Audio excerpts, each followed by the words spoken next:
Cela pourrait commencer ainsi. Il était une fois. Car de cette première fois, Dominique Benracassa s'en rappelle comme si c'était hier. C'était il y a 12 ans.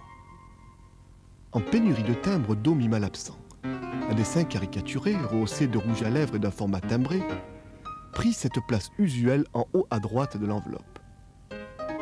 Non seulement sa lettre arriva à destination, mais la poste elle-même avait validé ce timbre improvisé. Et cet étonnement ne cessa de grandir. Des essais timides, dessins reprenant les codes des timbres officiels, format, dents, aux jubilations les plus cocasses, le timbre en bois, le timbre chewing-gum ou mégot, tout est passé à travers les mailles du réseau postier. S'agissait-il là de perturber un système étatique? Le clin d'œil est possible, mais le propos est bien plus ludique, et la règle du jeu, l'oblitération, toujours respectée au risque de la perte. Dans ce parcours du timbré, Do manipule avec empressement tout ce qui participe à son quotidien.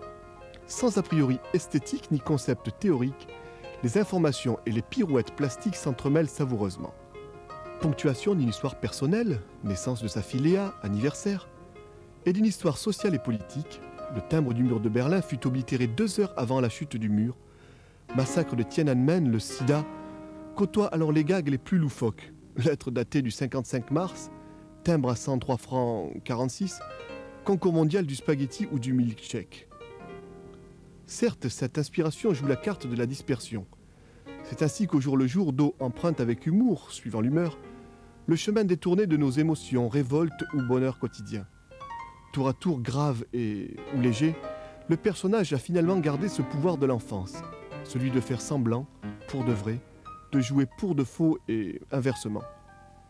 Le timbre est vrai, mais le timbre est faux. Alors la validation par la poste de cette falsification ludique prend toute son importance. Car Do n'est pas un joueur solitaire. Par ses envois, il sollicite la participation consciente ou inconsciente d'amis et d'inconnus et fait de cette entreprise une aventure avant tout humaine, c'est-à-dire ouverte, bruissante, attentive au monde et à ses paradoxes. Une devise, le jeu comme unique action. Un univers, la République gag-art.